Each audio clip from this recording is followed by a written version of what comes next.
we've talked about how you kind of got to be here. We've grown up. You've had all these different interests. Couple of 3 marriages. Now you married to Amy, and everything's wine and roses and super good.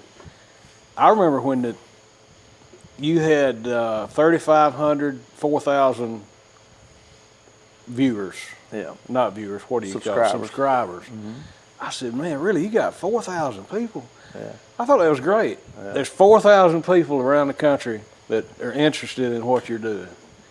And it went from that to, 10,000 to 20, and now you're at, what, 44, 45,000? Yeah. Right at 45,000 subscribers. Yeah. So I guess I need to lead in saying that, we have obviously a very niche community. This is a very small topic that we talk about, which is fox bodies. Obviously, right. You guys know that. It's very hard to make it in this community, okay? So I am very proud of the subscriber count that we've got. It's obviously not 100,000 or 1 million, but I'm very, very happy with what we've got. So I got to give credit to a guy at work. So Manny at work, believe it or not. Yeah. So Manny was talking about having a YouTube channel. Said that he had, I forgot, a couple hundred subscribers or something, and he had a video with like 60,000 views, and I'm like, he sparked that interest, and I started my channel. Well, here's the thing. I had nobody to help me here, right? Right. Now, I'm going to give shout outs and I'm going to give credit to people throughout this conversation, but at that time, I had nobody to help me. So I was on Reddit. I never used Reddit in my life. I didn't even know what Reddit was. I just knew it was something I needed to go to and look. Right. So I'm on Reddit and I'm looking out like how to start a YouTube channel, and then once I learned how to build the channel to get it up and working, I needed to know like, how do I title it? What are thumbnails? Like what, all this stuff. I'm gathering all this information from Reddit. So I knew early on that I had to create thumbnails and titles that would stand out from everybody else, because this is a really, really hard market, right? So I started getting creative on my titles and my thumbnails, and I'm researching this stuff all the time, and we finally get a little traction. For the longest time, we didn't get anything because I was posting videos of the cobra, and nobody was biting. And then I was over at Joe Nate's house, and Andrew was over there, who also, I don't think I covered this before, but Andrew has my old car. So the black and silver Fox body that he has was my old car. We called it the Tuxedo Fox. One of my favorite cars I've ever built. Absolutely love that car. Andrew was over at Nate's house with it, so I just videoed with my cell phone. Just picked up my cell phone and started videoing. Go home that day, edit the video, and drop it that day. Couldn't wait to get it Couldn't wait. It was horrible footage, but somehow or another, the stars aligned, right? Yeah. And I get this video out, and by the end of the day, this thing's got like 15,000 views. That's when I knew they liked fox bodies. At the time, I didn't own a fox body, me personally, because Andrew just got mine. Right, and you'd had how many before that, though? Oh, a lot before that. You had half a dozen. But at that point, I just had the Cobra. Okay, I'm a fox body man. This is what I do. You have rang the right bell. But I had no money. So I had no money, and I knew I wanted a fox body, but I was like, what can I do? 401k. Tell the wife, I'm like, we're buying a fox body. I said, babe, I'm buying a fox body. This is what we got to do. And I need it right now. Like, I'm buying it tonight. I'm telling this dude I want to buy it. Anyway, long story short, I go out and I pull the money out. I go meet this guy. I buy the car, which is now the Retro Fox. And that's how this channel got started. Well, when that video took off, I knew that I was good in that genre because that's what I loved. Right. Now, with that being said, I'm not the smartest guy when it comes to fox bodies. I didn't work for Ford. I didn't do any of that. But I know these cars pretty much inside and out. And the biggest driving factor for me was the passion that I had for these cars. That was ultimately it. I was like, I don't have to teach you how to rebuild these from scratch. But if you're as passionate as me, then we can have a community here. And that's essentially how it all started. So, and then I'm realizing, like, well, you know what? I know some stuff about these cars I can probably help some people with. One of the first things I think I ever posted was how to straighten the ground effects out on these cars, right, and make them not so wavy, and how to bend your door frame to get it to seal. That's something Ford used to do. So, not to get into all that, but that was my mindset at the moment. It was never about how much money can we make on this. So you're still trying to help folks, trying to Yeah. spread the word. Yeah. Now, I knew at 1,000 subscribers that I would be able to be monetized, but I didn't know what that was going to look like or what that meant. So yeah, I had a goal. I was like, I want to get to that 1,000 and let's see what this. Never had a clue we'd be where we are today. Never. That? But how the channel has evolved now is we basically have a community. All of the Fox Body guys are just one big community.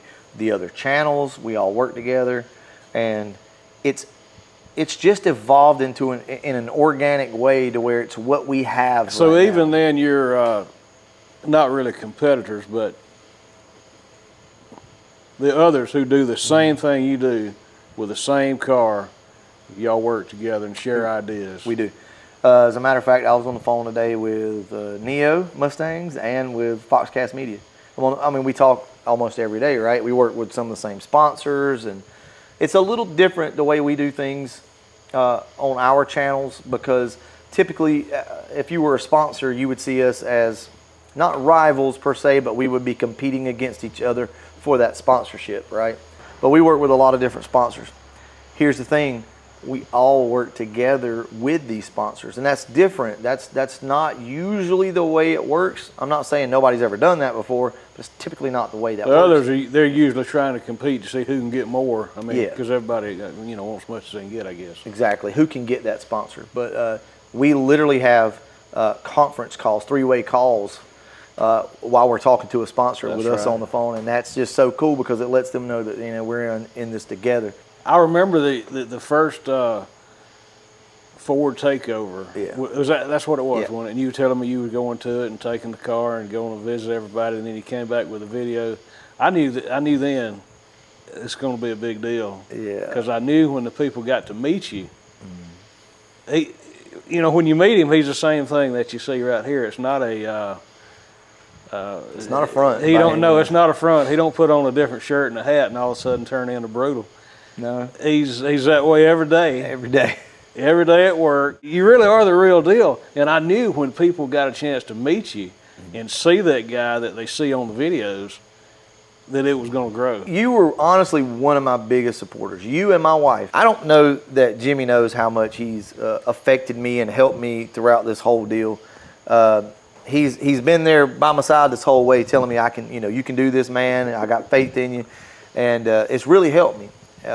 Him, my mom, my dad, and my wife. Really, you got to have a support system. I truly believe that. You don't have to, but it really helps to have that. And Jimmy's always been like right involved in this. I would come to work. I may go to Ford Takeover, and I come back, and he asked me like, "All right, man, how did it go?" And we'd have hours of conversation about this stuff. Getting back to that though, I guess Ford Takeover was huge because I didn't expect it. The first year that we went kind of blew my mind. I was like, oh wow, I didn't know people were really going to know me. Right. The second year was out of this world. I was like, holy crap. And that's where I get a chance to meet you guys. I mean, I've met so many of these people.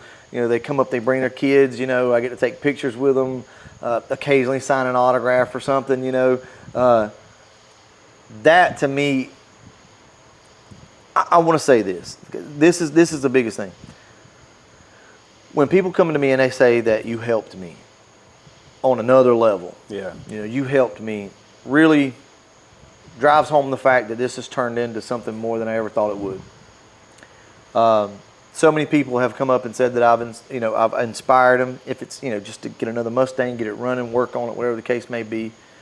And then sometimes it's deeper than that, and that really, really helps me stay motivated. I think what maybe a lot of people don't understand is when you tell me that I motivate you and inspire you, you're in turn inspiring and motivating me. Yeah. And it's very important that we all communicate. Yeah. That's one of the biggest things I think about me that maybe somebody doesn't know is I love to communicate and I love to be open and honest. And you are a help to everybody. Anybody that asks you, and everybody knows that you're a fixer and that you can fix anything, so they come to you with any kind of question. But when I drove up a while ago, there's 5 kids here in the garage. 2 of them are yours. Yeah. and you're airing the tires up, you're putting oil on the chain, you're making sure. I mean, the kids are in line here to get their bicycles ready. That's what you do.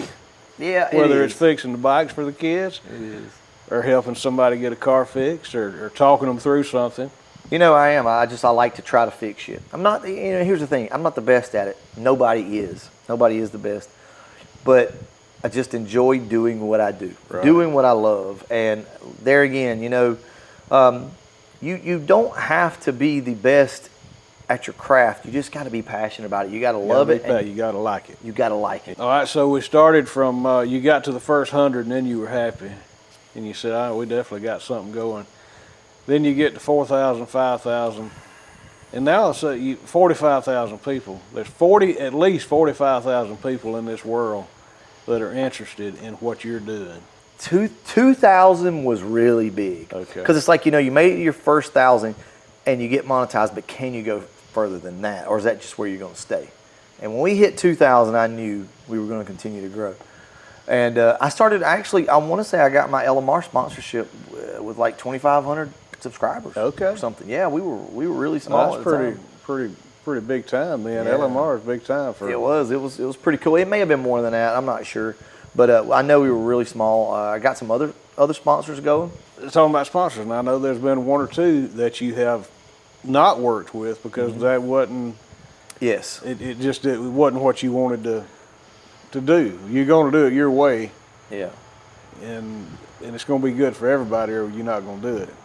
Yeah, we've gotten sponsorship opportunities from all sorts of people. You know, I get them. I say all the time. We get a pretty good bit of, and I turn them down because, you know, here's the thing with a sponsorship. I don't mind a sponsor at all. I love it. A partnership, sponsorship, whatever you want to call it, how you want to label it, it's all the same.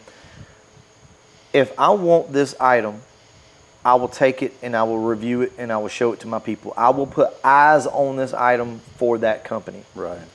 And that's that. And that's the way I like to keep it. It's as simple as that. And I think that's the best way to handle it. Now, sometimes a company will hit me up and they'll say, hey, you know, what do you think about this? Would you be interested? Yeah, I would. Send it. Because it's something you would use. Exactly. Well, we just recently did subframe connectors on this car over here.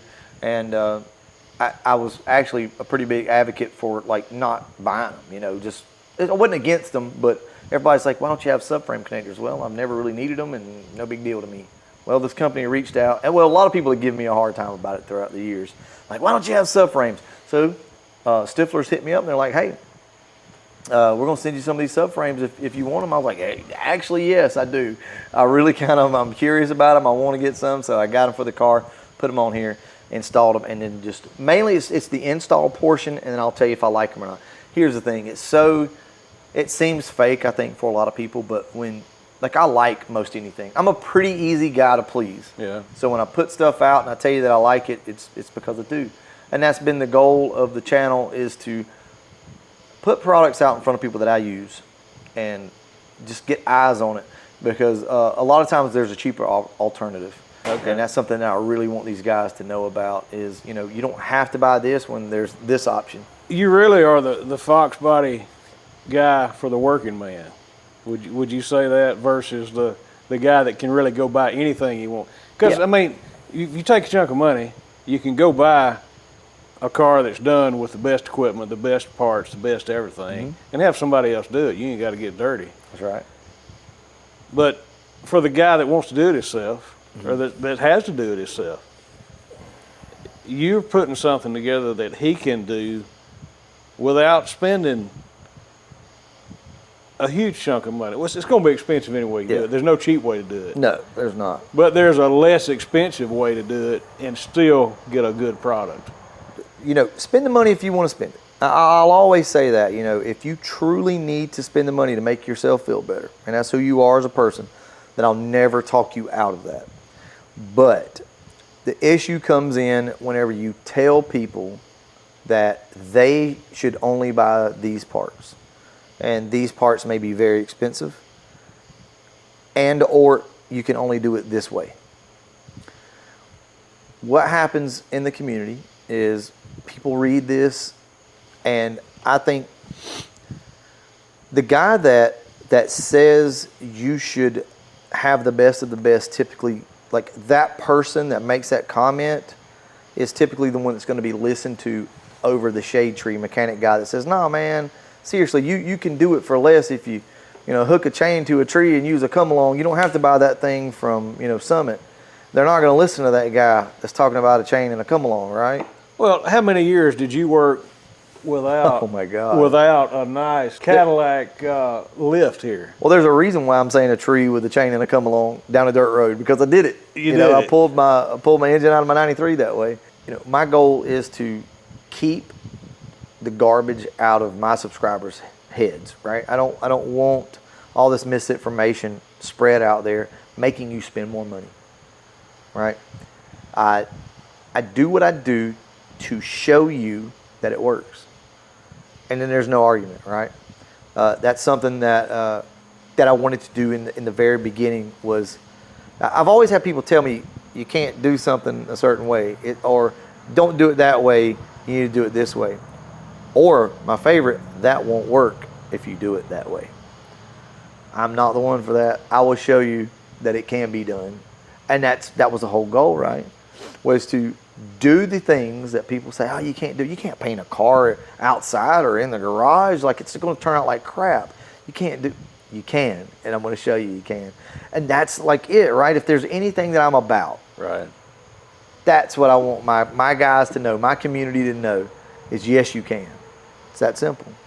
Well, that is pretty simple. Well, let's talk a little bit about your 65 Fastback. The Gray Ghost was my first car I ever had. So you got to understand, this thing, it was rough when I got it. It was literally sitting in the woods. It was like up in the bushes and stuff. You did a video on that, didn't you? We did. You went back in. I remember the video where you was back in the woods, showing different vehicles. Yeah, that's where I grew up. Okay. Was down in the woods. So I was 16. I needed a vehicle. We couldn't afford really at the time. My dad was going through a divorce. This thing is sitting with weeds coming up around it and stuff. I mean, it's not like, we did move it around some, so it wasn't like it had been sitting there for 20 years, but it had been sitting there for a little while. It had not been running in forever. Not been on the road in a long time, we'll say. It had been moved around the yard a little bit. So we go there, we get this thing, pour some gas in it, pump the tires up on it, pour some gas down the carburetor, put a battery in it, bust this thing off, and I drive it. No kidding. No tag, no insurance, no nothing. Well, it had been sitting so long, the son of a bitch got water in the tires. And it's like, I mean, bounce. I had to drive like 15 mile an hour for like 15 miles just to get home and get back to Colquitt. But it was a rough ride. But that was my car. I mean, I got it to Colquitt where we lived, and we put some new tires on it and tag and insurance. That was it. I mean, that was it. I think I took a couple cans of Krylon primer and reprimed some, the whole car essentially with it. Yeah. But that was it. But here's the thing, that's the car I wanted anyway. My dad and a good buddy of his, Michael Scarborough, built this thing back in the 80s. Actually, if I'm not mistaken, there's a little bit of a story there, some history that I'll probably go into later, maybe on the channel itself. But if I'm not mistaken, that was his buddy's engine. That was Michael's engine that he had got built for a race car, and something happened and it didn't work out good or whatever, and they ended up in that car. Okay. So it's a pretty hot little 289, 4-speed, and boy, I was out racing all the time. I mean, every weekend I was out racing this car. Back in the day, in the mid-90s, that was a fast car. I mean, it was probably 300 horsepower car, super light. I guess that was probably the point when I realized I could be happy with anything. Give me a hot rod, let me put some of my touches, and I can be happy. Other kids had new cars in school, right? Some other kids had some older stuff too. But the Gray Ghost got as much or more attention than any of the new cars that were coming in there. It didn't matter if it was a new Mustang, new Camaro, whatever. That Gray Ghost got attention. And it was just a primer down car. I loved it, man. I would come to school in the morning smelling like gas. I mean, gas fumes. This thing had holes in the floorboards. That was your cologne then, wasn't it? That was my cologne, yeah, exactly. The crazy thing is everybody still remembers the Gray Ghost to this day. To this day, I get asked about that car. And I didn't realize it at the time because I was just dealing with what I had and I was happy. I drove that car for a long time, actually. I ended up getting it back a couple years later and driving it again for a while. But the Gray Ghost probably really got me into probably more the street racing scene. Like why I really like that so much, because I was driving this car and racing it every weekend. So Gray Ghost, we got it back. Obviously, it's up there in the garage, and we're slowly restoring that car. I really, in a sense, don't even want to restore it. I want to put some new panels on it, prime this thing down, put some nice wheels on it, lower it, and just let it go, right? But we'll see. I think my dad wants to completely restore this thing. Isn't it cool too? Like the engine you said came from his buddy. Yeah. It's always cool. I've always kind of growing up been friends with older people, and because they're smarter, they're maybe not, they're wiser. They've been around. They got good stories to tell. Yeah, for sure. So the fact that the engine, came, there's a trail there. Yeah.